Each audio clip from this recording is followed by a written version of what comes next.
Halo semuanya, selamat datang lagi di ulasan kita.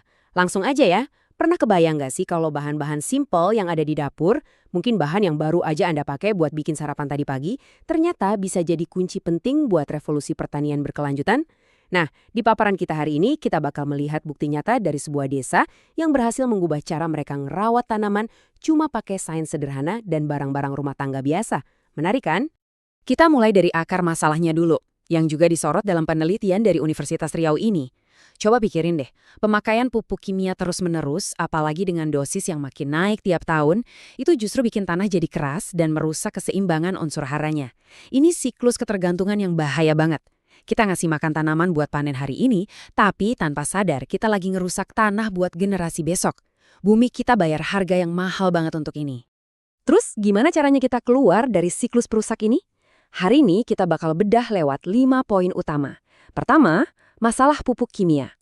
Kedua, solusi bakteri fotosintesis. Ketiga, aksi pemberdayaan di Desa Sukamulya. Keempat, cara meracik pupuk hayati. Dan kelima, hasil nyata dan dampaknya. Oke, kita masuk ke bagian pertama, masalah pupuk kimia. Kalau kita bandingin ya, pupuk kimia emang ngasih efek pertumbuhan instan, tapi lama-kelamaan dia bikin tanah jadi keras, nurunin kualitas air, dan yang paling parah bikin petani terjebak dalam siklus pengeluaran yang mahal. Nah, di sisi lain, pupuk hayati organik itu beda banget. Alih-alih merusak tanah, dia justru kerja bareng alam, nangkap nitrogen langsung dari udara bebas, dan pelan-pelan mulihin lagi kesehatan ekosistem tanah kita. Kontras banget kan?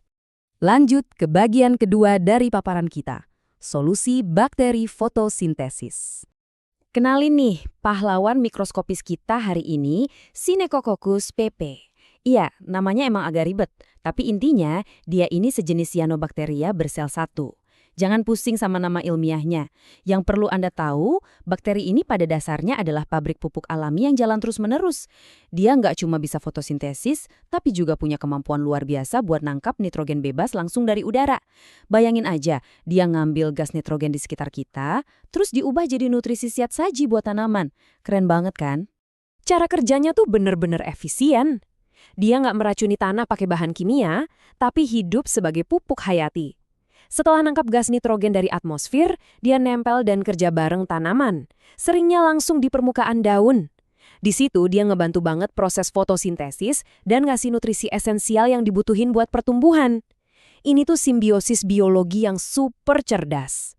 Nah, dari teori lab, kita pindah ke lapangan. Kita masuk ke bagian ketiga, pemberdayaan Desa Sukamulya. Inisiatif ini diterapin di Desa Sukamulya, Kabupaten Kampar. Dan fokus utamanya adalah toga atau tanaman obat keluarga. Mungkin buat sebagian dari kita, tanaman pekarangan itu cuma buat hobi atau estetika ya, tapi buat keluarga di pedesaan yang akses ke vaskesnya terbatas, toga ini ibarat apotek hidup yang benar-benar vital. Menjaga tanaman obat ini tumbuh subur berarti menjaga kesehatan satu desa secara langsung. Taruhannya nyata banget. Disinilah tim dari Universitas Riau turun tangan. Ini bukan sekedar penelitian teori di atas kertas loh. Mereka ngadain sosialisasi interaktif bareng ibu-ibu pengurus dasawisma di desa tersebut. Para ibu inilah garda terdepan yang rawat tanaman toga di wilayah mereka. Mereka kumpul, diskusi bareng, dan belajar cara bikin alternatif organik ini.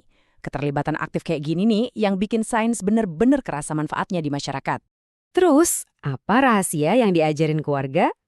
Kita masuk ke bagian keempat, meracik pupuk hayati. Anggap aja ini segmen acara masak di ulasan kita. Pasti pada mikir, bikin bakteri penambat nitrogen gini butuh alat lab yang harganya jutaan kan? Salah besar, langkahnya gampang banget. Pertama, cukup siapin 1 butir telur ayam dan 1 sendok makan MSG alias micin. Iya bener, micin penyedap rasa itu. Kedua, campur bahan tadi pakai air ke dalam botol-botol mineral bekas sampai dapat sekitar 3 liter cairan nutrisi. Terus ketiga, tinggal dijemur aja di bawah sinar matahari langsung selama 3-5 minggu. Asli, resep inovasi yang merakyat banget.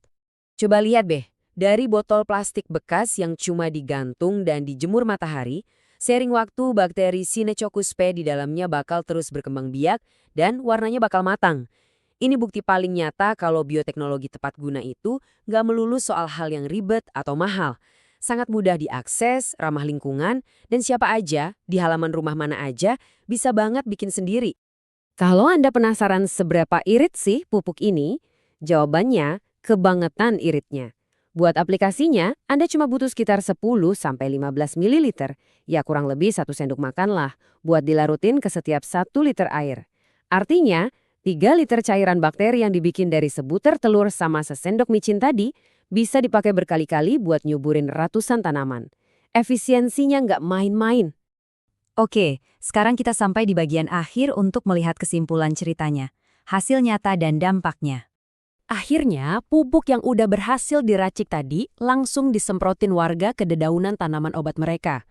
Dari obrolan soal krisis tanah global, turun ke biologi sel, berlanjut jadi resep botol plastik dan telur di bawah sinar matahari, dan ujungnya, cairan ini kembali ngasih nyawa ke apotek hidup warga desa. Benar-benar sebuah siklus regenerasi lingkungan yang utuh dan indah banget.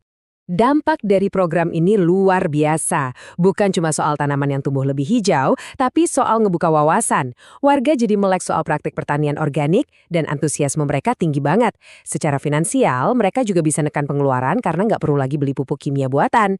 Dan yang paling keren, ibu-ibu Dasawisma ini sekarang udah punya skill mumpuni buat jadi pelopor dan ngajarin metode brilian ini ke warga yang lain. Sebagai penutup ulasan kita kali ini, saya mau ngajak Anda mikir sejenak. Kalau cuma dari sebutir telur sama sesendok bumbu penyedap aja udah bisa nyelamatin tanah dari bahan kimia beracun dan bahkan merevolusi apotek hidup di satu desa, kira-kira solusi inovatif dan berkelanjutan apa lagi ya yang lagi ngumpet di rak dapur Anda sekarang? Ingat, sains terbaik itu sering banget muncul dari hal-hal yang paling sederhana. Makasih banyak udah ngikutin paparan hari ini, teruslah bereksperimen dan sampai jumpa di ulasan kita selanjutnya.